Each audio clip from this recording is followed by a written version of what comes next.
उम्मीदवार जनाब अफसर खान साहब हमारे बीच में अपनी बात को रखेंगे, लेकिन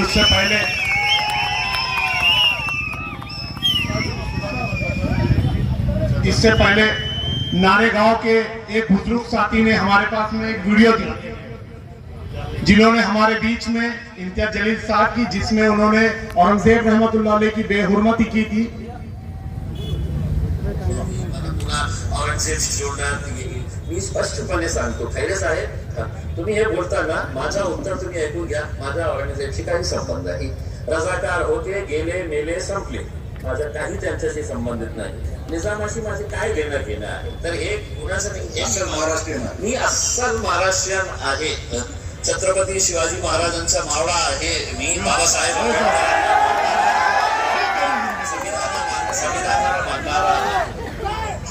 और ये बयानात उनके वन टाइम नहीं है, हर बारी में औरंगजेब रहमतुल्लाह अलैह की बेहुरमती करते हैं. आज ऐतिहासिक शहर औरंगाबाद, उसमें नारेगांव के तमाम मेरे नौजवान साथी, बुजुर्गों, दोस्तों और जो घर में बैठी सुन रही हमारी पर्दा नशीन माँ बहनें, सभी को अस्सलाम वालेकुम. अस्सलाम वालेकुम. अभी आपने सुना कि वो खासदार जावेद भाई, शाहरुख खान नहीं, वो शक्ति कपूर है. जावेद भाई आप गलती कर रहे बार बार, मैं आपको याद दिला रहा हूं, वो शक्ति कपूर है. और वो शक्ति कपूर खासदार, उसके कारोबार क्या है मैंने आपको बाइट में सुनाया कि पूना में वो क्या सप्लाई करता था और उसका धंधा क्या था. ये आप लोगों ने देखा होगा मेरी बाइट में. उसका धंधा सप्लाई करने का था, इस टाइप का वो इंसान था. और अगर वो औरंगजेब रहमतुल्लाह अलैह को नहीं मानता है, वो अफजल खान को गद्दार बोलता है, शिवाजी से गद्दारी कर रहा है, शिवाजी को मारने के लिए अफजल खान आया है. अरे तो भाई अफजल खान को तू बुरा बोल रहा, औरंगजेब रहमतुल्लाह अलैह को तू बुरा बोल रहा, तो तू साबित करना क्या चाहता? तू साबित करना क्या चाहता? अगर तू औरंगजेब रहमतुल्लाह अलैह को नहीं मानता, अफजल खान को नहीं मानता, तो हम तेरे को किसी कीमत पे, हमारे नौजवान साथी, बुजुर्गों, दोस्तों, माँ बहनें जो सुन रहे, वो भी तेरे को नहीं मानते. तू साबित करना क्या चाहता? अरे तू आदर्श घोटाला, लोगों की दिशा भूल कर रहा है कि आदर्श घोटाले में तेरे को वोट मिलने वाले हैं. हाँ, अगर तेरे को आदर्श घोटाले में वोट मिलने वाले रहते थे, तब जब तू उनके काम करता था, उनके पैसे दिलाता था, तब तेरे को वोट मिलते थे 500, 50,000, 60,000, 70,000 सपने में देख रहा हूँ, 200-500 मिलते थे. लेकिन उसने 538 लोगों पर 353 का गुना दाखिल करा दिया और अब उन लोगों को वकील 50,000, 60,000, 1 लाख रुपए देके 7/12 देना पड़ेगा, घर की टैक्स पावती देना पड़ेगा. शक्ति कपूर का प्रॉपर्टी बहुत है, लेकिन मुसलमानों के लिए नहीं दिया उसने, तो आदर्श घोटाले वालों को क्या देगा? ये अफसर खान का जिगरा है, जिगरा है. जामीन लेने के लिए, बेल देने के लिए जिगरा लगता है, जिगरा. तू टेरेस पे पार्टियां मना रहा था, मेरी माँ बहने वहां चक्कर खा के गिर रही थी, रोजे के महीने में चिल्ला रही थी और तेरे को ऐसी फतवा दे रही थी. पहले 2 बार तू दुआओं से चुन के आया शक्ति कपूर, लेकिन अब तू माँ बहनों की बदुआओं से ऐसे गिरेगा और अल्लाह ताला तेरे को गिराएगा. बहुत बदुआ है तेरे को, दुआओं से तू 2 बार आ गया, लेकिन अब माँ बहनों की बदुआओं से तू गिरेगा. नौजवान साथियों को बटन प्लेयर बोल के तूने जेल में ठोसने का जो काम किया, वो नौजवान साथियों की बदुआ से तू गिरेगा. और अल्लाह ताला चाहेगा तो आप लोगों का सबका साथ रहे. वंचित बहुजन अघाड़ी प्रकाश अंबेडकर साहब ने आम खास पर भी बोल दिया है कि वंचित बहुजन अघाड़ी और प्रकाश अंबेडकर साहब और हमारे अमित मुईगर साहब और तमाम दलित समाज अफसर खान के पीछे पूरी ताकत के साथ खड़ा है. जब दलित समाज ताकत के साथ खड़ा है, तो मुस्लिम समाज भी ताकत के साथ खड़ा रहेगा. और अल्लाह के फजल करम से जो काम करता है, जो नौजवान बच्चों को छुड़ाने का काम करता है, अल्लाह के फजल करम से वही चुन के आएगा. अफसर खान सिर्फ चेहरा बदलेगा. ये पैराशूट से उतरा हुआ था, इसको मिल गया सब आयता. अफसर खान तो स्ट्रगल कर रहा है. 25 साल से मस्जिद टूट रही थी, क्रांति चौक की मस्जिद टूट रही थी, टॉनहाल की मस्जिद टूट रही थी, छावनी रोड की मस्जिद टूट रही थी. अफसर खान ढाल की तरह उस मस्जिद के सामने खड़ा रहा और मस्जिद को रोकने का काम किया. और एक तुम हो कि बटन प्लेयर बोलते हो. रमजान के महीने में मैंने एक बाइट दिया था, आप लोगों ने देखा होगा. अरे रमजान के महीने में मैं सब लोगों में रहता हूँ, जो रात दिन नशा करते हैं, वो नशा रात दिन करने वाला भी 1 महीना रोजे नमाजें पढ़ता है, नशा छोड़ देता है। और ये रमजान के महीने में पड़ा, इसको शर्म होना चाहिए कि नौजवान साथी बटन के नशे में आकर पुलिस की गाड़ियां जलाई और पुलिस से पथराव करा।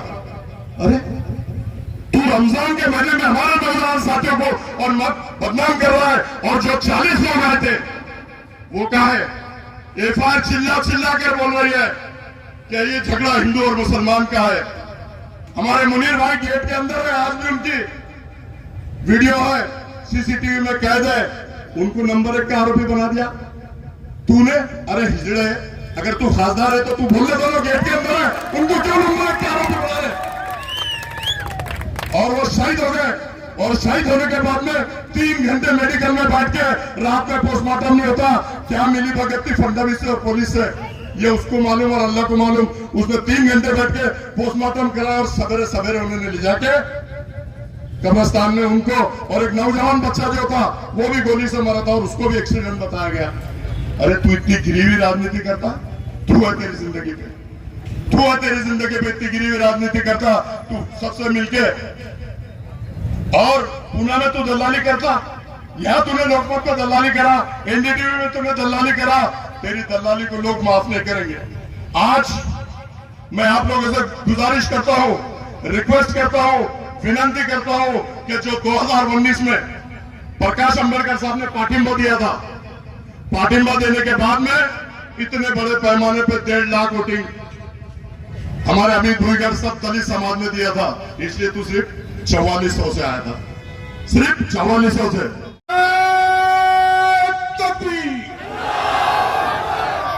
शुक्रिया। अजीज तरीन साथियों, अभी अमित भुईगढ़ साहब को आप सुन रहे थे।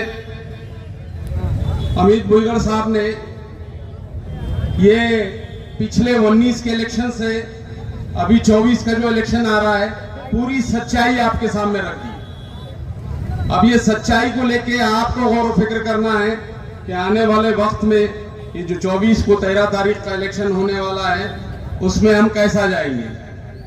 आप लोगों को मालूम होगा ये अच्छी तरीके से कि हमारे पास औरंगाबाद पार्लियामेंट्री हल्के के अंदर हम 21% वोट रखते हैं, यानी जो मुसलमान है वो मुसलमान 21% वोट रखते हैं।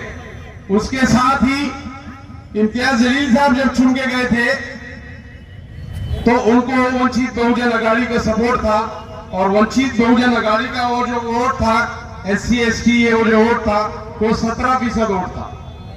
तो 21 और 17 ये मिला के मैं समझता हूं कि 38% वोट हमारा होता है, और 38% वोट में हम आराम से अल्हम्दुलिल्लाह चुन के आ जाते हैं, क्योंकि हमारे फिरका परस्त जो लोग हैं उनका मामला जो है इस वक्त जो है तितर बितर होने हुआ है।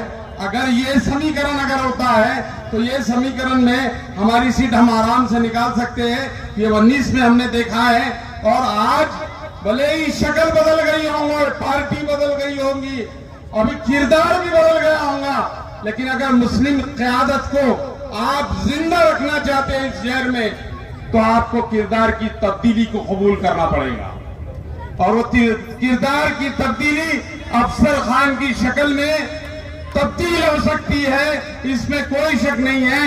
और अफसर खान का इंतखाब अंबेडकर साहब ने इसलिए किया है कि अफसर खान जो है 24 घंटे अवाम के बीच में रहने वाली शख्सियत है। अजीज तरीन साथियों, जिन साहब को हमने इंतखाब किया, लीडर बनाया और जो है कायद बनाया, बड़ी बड़ी महफिलों में बैठने के काबिल बनाया, और जब वक्त आया तो वंचित बहुजन अघाड़ी के पीठ में खंजर घोंपने का काम ही इन साहब ने अदा किए। जिन मुसलमानों ने उनको वोट दिया, जिन मुसलमानों ने सर पे नाचा लेके, जिन मुसलमानों ने खाने काबा का गिलाफ पकड़ के दुआएं की, जिन हमारी खवातीन ने घरों में आयतल कुर्सी के विरद किए, उन नौजवानों ने अपने अब रोजे रखे, कामयाबी के लिए आपके लिए इतनी जद्दोजहद की कि कुछ बेजापुर का वाकया याद होगा कि एक रिक्शे वाले ने अपना रिक्शा बेच के इस शख्स को जो है चुना के लाने का काम किया। लेकिन जब हमारे बुरे वक्त थे, हमारे बुरे वक्तों के अंदर हमारे साथ में कौन खड़ा रहना चाहिए? बहुत सिंपल सवाल है। अजीज तरीन साथियों, आप अपनी अकल पे जोर मार दी। आपके घर में आपका कोई फर्जंद, आपका कोई भाई,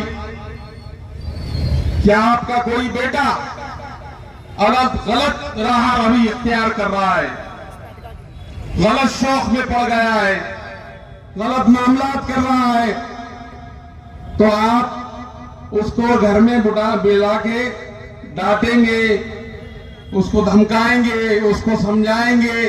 अफसर खान, मंच पर उपस्थित हमारे जावेद भाई, युवक आघाड़ी के वंचित आघाड़ी के जिला अध्यक्ष सतीश गायकवाड़, अफसर पठान, मतीन पटेल, हमारे श्याम भासाकड़े, संजीव यादव,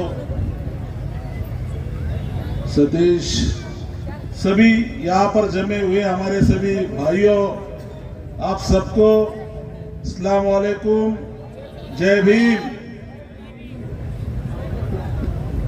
इलेक्शन के कुछ दिन पहले इस महाराष्ट्र में जो सियासत चल रही थी वो सब हम सब लोगों ने देखी है। कहां पर टीपू सुल्तान के नाम पे बच्चों को मारा जा रहा था, कहां पर तो औरंगजेब के सोशल मीडिया पे डीपी क्यों रखा करके बच्चों पे हमले हो रहे थे, कुछ लोगों को जेल में डालने का काम यहां पर महाराष्ट्र में बीजेपी और आरएसएस कर रही थी।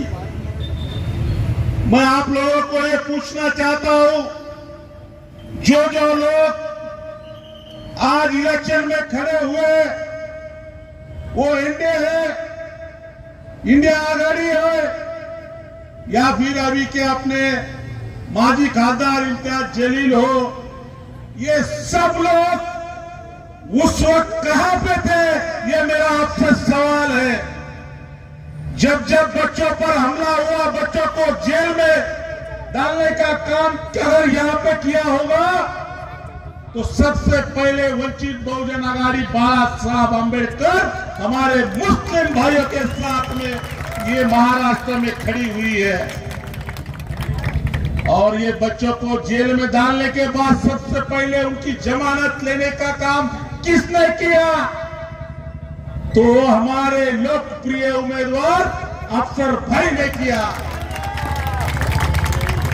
तुम लोग कौम और मिल्लत की बात करते हो, अल्लाह वसूल की बात करते हो। जब तुम अल्लाह का नाम लेते हो तो फिर हमारे समाज को, जिस समाज ने तुमको चुन के लाया, उसको ऐसी रास्ते पे क्यों छोड़ते हो? ये मेरा सवाल है आपसे। ये लोगों के नाम पे आप चुन के आते हैं और चुन के आने के बाद आप स्टैंडर्ड हाई प्रोफाइल बन जाते हो।